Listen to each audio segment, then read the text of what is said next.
మీ జగన్ తొలిసారి ముఖ్యమంత్రిగా చేసింది పరిపాలన కేవలం 58 నెలల్లోనే. ఈ 58 నెలల పాలనలోనే ప్రజలు ఒక్కసారి మీ బిడ్డను ఆశీర్వదిస్తేనే ఈ 58 నెలల పరిపాలన తర్వాత అదే ప్రజల ముందర మీ బిడ్డ నిలబడి మీ జగన్ మీ బిడ్డ ఏం చెప్తున్నాడు అనంటే, ఇంటింటికి మంచి చేస్తూ ఏకంగా 2,70,000 కోట్ల రూపాయలు నా అక్క చెల్లెమ్మల కుటుంబాల ఖాతాల్లోకి మీ బిడ్డ రాష్ట్రంలో ఎప్పుడూ జరగని విధంగా చేశాడు అని చెప్పి మీ బిడ్డ గొప్పగా మీ ముందర నిలబడి చెప్పగలుగుతా ఉన్నాడు. ఈరోజు మీ బిడ్డ ఈరోజు మీ అందరి ముందర కూడా గొప్పగా నిలబడుతూ ఏకంగా మేనిఫెస్టో అన్నది ఒక పవిత్ర గంధము. ఎన్నికలప్పుడు మనం ఏదైతే హామీలు ఇస్తామో ఎన్నికలు అయిపోయిన తర్వాత అవి చెత్తబుట్టలో కాదు వేయాల్సింది. ఆ ఎన్నికల మేనిఫెస్టోను ఒక భగవద్గీతగా, ఒక ఖురాన్గా, ఒక బైబిల్గా భావిస్తూ ఏకంగా 99% హామీలను నెరవేర్చి మీ బిడ్డ మళ్ళీ మీ ముందుకు వచ్చి ఇదిగో మేనిఫెస్టో, ఇదిగో 99% హామీలు నెరవేర్చిన మీ బిడ్డ అని చెప్పి మళ్ళీ మీ ముందర నిలబడి ఆశీస్సులు కోరుతా ఉన్నాడు మీ అందరి ఎదుట.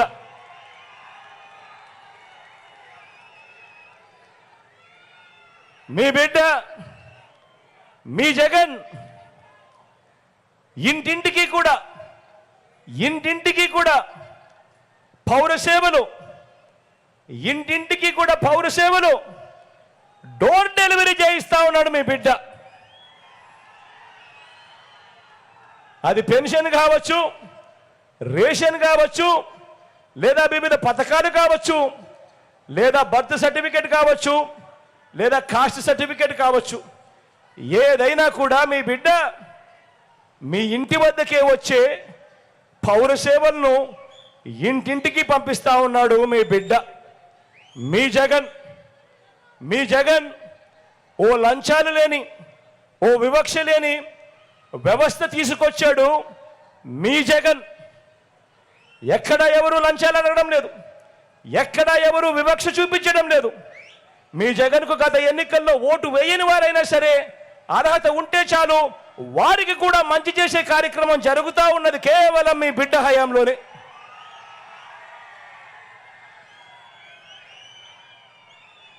ఓ లంచాలు లేని, ఓ వివక్ష లేని వ్యవస్థ తీసుకువచ్చాడు మీ జగన్.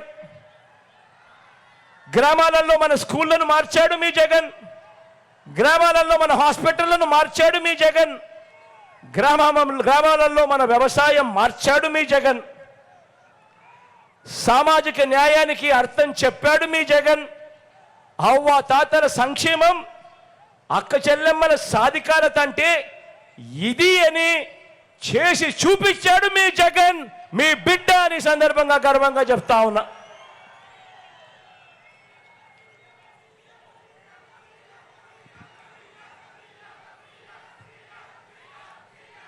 మరి 14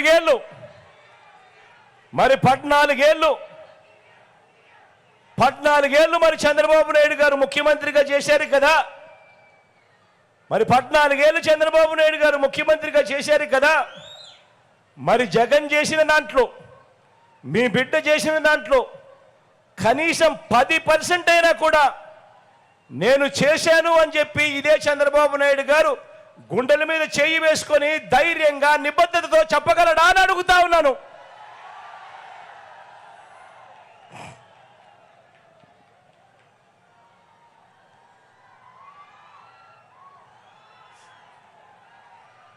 జగన్ ఒకవైపున సిద్ధం సభలు పెట్టి ఏ గ్రామానికైనా కూడా 7 వ్యవస్థలు, ఓ సచివాలయ వ్యవస్థ, ఓ వాలంటీర్ వ్యవస్థ, ఓ రైతు భరోసా కేంద్రం ఆర్బీకే వ్యవస్థ, ఓ విలేజ్ క్లినిక్ వ్యవస్థ, ఇంగ్లీష్ మీడియంతోనూ నాడు నేడుతోనూ మారిన మన గవర్నమెంట్ బడులు, ప్రతి గ్రామంలోనే ఓ మహిళా పోలీస్, ప్రతి అక్క చెల్లెమ్మ ఫోన్లోనే ఓ దిశ యాప్, అదే గ్రామంలో డిజిటల్ లైబ్రరీ, ఓ లంచాలు లేని వివక్ష లేని పాలనతో గ్రామాన్నే మార్చిన వ్యవస్థ తీసుకొచ్చానని ధైర్యంగా చెబుతా ఉన్నాడు మీ జగన్, మీ బిడ్డ. నేను అడుగుతా ఉన్నా, ఈరోజు ఏ గ్రామమైనా తీసుకోండి, కుప్పం నుంచి ఇచ్చాపురం దాకా మీ ఇష్టం, ఏ గ్రామమైనా తీసుకోండి. ఆ గ్రామంలో ఇవాళ మనం చెప్తా ఉన్న ప్రతి మాట కూడా కళ్ళ ఎదుటే కనిపిస్తూ ఉంది. అదే గ్రామంలో ఒక సచివాలయం వ్యవస్థ కనిపిస్తుంది, అదే గ్రామంలో ఇంటికే వచ్చే వాలంటీర్ వ్యవస్థ కనిపిస్తుంది, అదే గ్రామంలో ఒక ఆర్బీకే కనిపిస్తుంది, అదే గ్రామంలో ఓ విలేజ్ క్లినిక్ కనిపిస్తుంది, అదే గ్రామంలో ఒక మారిన ఇంగ్లీష్ మీడియం స్కూల్ కనిపిస్తుంది, అదే గ్రామంలో ఓ మహిళా పోలీస్ కనిపిస్తుంది, అదే గ్రామంలో ప్రతి అక్క చెల్లెమ్మ ఫోన్లోనూ ఓ దిశ యాప్ కనిపిస్తుంది. అదే గ్రామంలో గతంలో మాదిరిగా కాకుండా ఎక్కడ లంచాలు లేకుండా, ఎక్కడ వివక్ష లేకుండా నేరుగా నా అక్క చెల్లెమ్మల కుటుంబాలకి అందజేస్తా ఉన్నా అదే గ్రామానికి చెందిన ఓ వాలంటీర్లు చెల్లెమ్మలు, వాలంటీర్ తమ్ముళ్ళు, వీరందరికీ పైన మీ బిడ్డ జగన్ ముఖ్యమంత్రిగా మంచి చేస్తూ కనిపిస్తూ ఉన్నాడు. ఏ గ్రామాన్ని తీసుకున్నా కూడా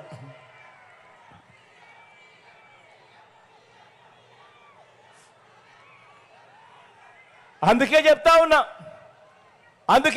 ఉన్నా మీ జగన్ ధైర్యంగా, అందుకే చెప్తా ఉన్నా మీ జగన్ ధైర్యంగా చెప్పగలుగుతా ఉన్నాడు.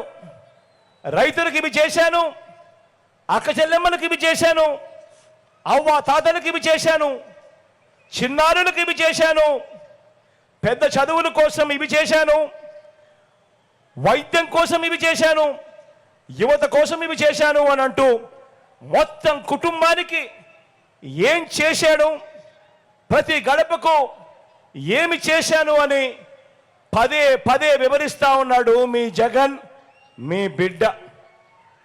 ధైర్యంగా చేశాం కాబట్టి, నిబద్ధతతో చేశాము కాబట్టి, ప్రతి ఇంటికి మంచి చేశాం కాబట్టి మీ బిడ్డ ఇలా ధైర్యంగా మీ ముందర నుంచుని చెప్పగలుగుతా ఉన్నాడు. మీ ఇంట్లో మంచి జరిగి ఉంటే మీ బిడ్డకు మీరే తోడుగా నిలబడండి అని చెప్పి గట్టిగా మీ బిడ్డ అడగగలుగుతా ఉన్నాడు.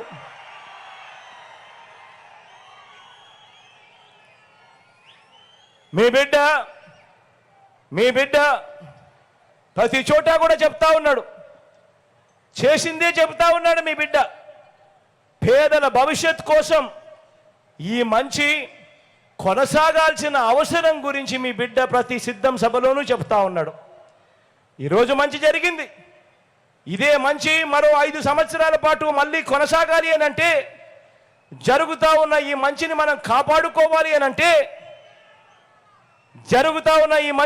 కాపాడుకోవాలి అనంటే మీలో ప్రతి ఒక్కరూ కూడా ఈ ఎన్నికల్లో మీ ఓటు కేవలం ఎమ్మెల్యేలను, ఎంపీలను ఎన్నుకునే ఓటు మాత్రమే కాదు అన్నది ప్రతి ఒక్కరూ కూడా గుర్తుపెట్టుకోమని కోరుతా ఉన్నా. మీరేసే ఈ ఓటు వచ్చే 5 ఏళ్లలో మీ భవిష్యత్తును నిర్ణయిస్తుంది. కాబట్టి ప్రతి ఇంట కూడా, ప్రతి ఒక్కరూ కూడా నేను అడుగుతా ఉన్నా, నేను చెబుతా ఉన్నా, మీ ఇంట్లో ప్రతి ఒక్కరూ కూడా, ఎందుకనంటే ఈరోజు మీరు వేసే ఓటు కేవలం ఎమ్మెల్యేలను, ఎంపీలను ఎన్నుకునే ఓటు కాదు. ఈ ఓటుతో వచ్చే 5 సంవత్సరాలు మీ తలరాతలు మారుతాయి ఈ ఓటుతో. కాబట్టి మీరు గుర్తుపెట్టుకోండి, మీలో ప్రతి ఒక్కరికి నేను ఇదే చెప్తా ఉన్నాను. మీరందరూ కూడా మీ ఇళ్లకు వెళ్ళండి. మీ ఇంటికి వెళ్ళినప్పుడు మీరంతా కూడా మీ ఇంట్లో ఉన్న మీ అక్క చెల్లెమ్మలతో మాట్లాడండి, మీ ఇంట్లో ఉన్న మీ ఇల్లాలితో మాట్లాడండి, మీ ఇంట్లో ఉన్న మీ అవ్వ తాతలతో మాట్లాడండి, మీ ఇంట్లో ఉన్న చిన్న పిల్లలతో కూడా మాట్లాడండి. చిన్న పిల్లలకు ఓటు లేదు కదా అని చెప్పి వాళ్ళతో మాట్లాడకుండా పోవద్దండి. చిన్న పిల్లలతో కూడా మాట్లాడండి, చర్చించుకొని ఎవరి వల్ల మేలు జరిగింది, ఎవరు ఉంటే మన కుటుంబాలు బాగుపడతాయి అన్న విషయాన్ని లోతుగా ఆలోచన చేయమని చెప్పి కోరుతా ఉన్నాను.